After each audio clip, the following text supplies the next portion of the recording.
Hello everyone. We chose Whitman as our leader for this presentation. The presentation is done by Sipei, Jose Lopez, and Vidal. Since this is a business leadership class, so we choose her from business field. We think Whitman is a successful woman in business field from eBay and HP. Begin with the introduction. This is Jose. She was born in Long Island, New York in August 4th, 1956. She got multiple degrees, starting with Harvard with the MBA and an undergraduate degree in economics from Princeton. She began her career as a board member of Procter & Gamble and General Motors, which she moved on to becoming the CEO in 1998 of eBay, and then moved on to become the CEO of Hewlett Packard, HP. Currently, she is a board member of a few companies, being Immortals, Dropbox, P&G, and the national board chair of Teach for America. She's a very proactive leader. She had, during her time at HP, she proactively set up different programs that cater to the needs and well-being of her employees. She didn't wait for them to ask for these programs. She just went ahead and started them.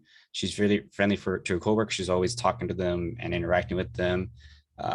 She's very adaptable, as she went from a growing company like eBay to having to revitalize a downward company like HP. And she's a firm believer in taking input from her employees, as believing it's always beneficial, even if it means hearing employees' concerns, as concerns can also be beneficial in the long run. Oh, hello everyone. So my name is V, and I will do the followers part. So most of her followers are her employees from the companies that she works for, and they are educated people with age from young to old, and they are passionate and have goals in their life that they want to achieve. They are influenced to follow her because of her personalities and also her work ethics. So the followers, they need someone that they can trust and to lead them and care about them. That leader has the capabilities to make the company grow.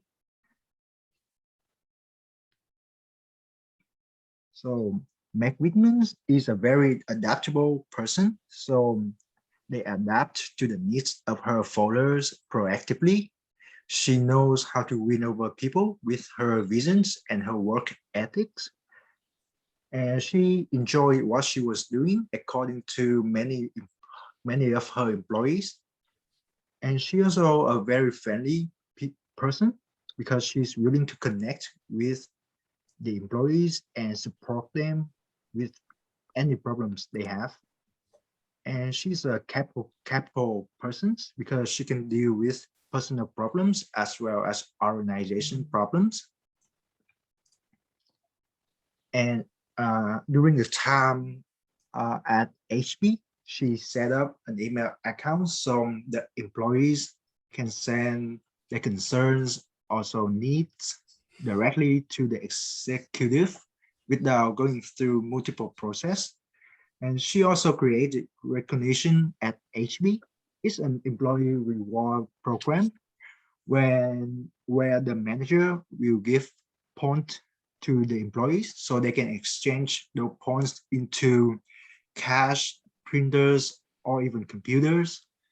And she also introduced HP University. It's a web-based training program that provides employees from technical to business skills. This is a really good fit for any person that wants to have a leader that really cares and show the love about what she's doing, as well as the employees. Hello, that's Jose again. We're going to go into the situations and changes of society and her status quo changes she has through her career. Earlier in her career, she has made changes to help women equality. When she was at P&G, she discovered that the company was not issuing credit cards for their female trainees as management. She thought it was best that it be equality for everyone. So she went ahead and made those changes and to fight for women equality. And that was very early in her career, which happened in 1979. So she's been a very early advocate of women equality. She wanted to make changes at the government level. So she has continuously tried, I believe, to run to a government in 2010 and continuously ran in the last few years as well. She wants to make higher level government changes. She also wants to provide opportunities for employees to voice their opinions and learn from them, as she's a very firm believer of learning from her employees, as she's had that exchange when she was a younger employee. And she's very participative and knowledgeable leader. She's very participative as she engages with her employees and willing to become very trustful with them. And then they're very knowledgeable, so they're really just, you know, searching her out and ask for her information and what she has to input. And she's a very strong believer in situational leadership, as she had to, you know, come into two different situations from her eBay time to then changing to HP. And we have a clip coming up of a story of her talking about when she first came to HP. Or running for governor of California, and we could talk about that in a bit. But sometimes the most important thing you can do is something that's quite symbolic, but symbolizes what you want to occur. And one of the things we had at Hewlett Packard was a walled off executive parking lot with barbed wire fences around the top, like it was a prison or something. And then all the executives were in these wood paneled offices that looked like a bank in the 1970s. And there was guards outside the sort of executive area. And I said, you know what, let's tear down the executive parking lot and walk in the door just like everyone else. Let's get out of the offices into cubes and let's get the security off of our, you know, entrance. And I didn't need to write a memo on that. I didn't need to put it on social media. The whole company knew immediately, like, that there was something different. So those are just some of the things that we did at the beginning. Like we and Jose talked before, Meg is very adaptive and she has very situational leadership style. Also in chapter 3, we talked about charismatic and transformational leadership styles, such as encourage her followers to be creative. For example, she usually asks her employees a number of questions in effort to challenge the status quo instead of providing the answers. Also, there are other aspects showing her charismatic leadership style.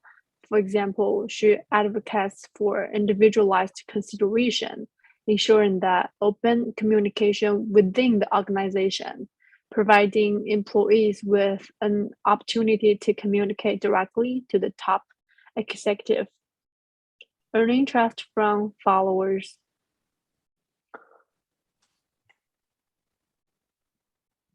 In chapter 4, we talked about leadership behaviors, such as aligning people, openness to work opinions, creating inspiration and visibility, giving emotional support and encouragement, promoting principles and values, being a servant leader. Also,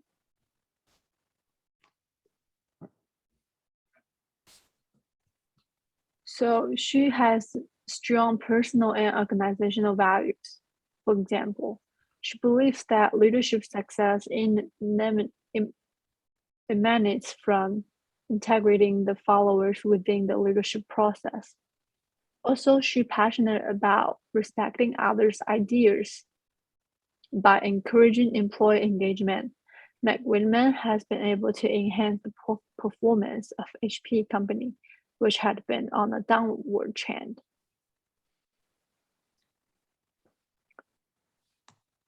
And that concludes our project. These are our references. Thank you very much. Thank you.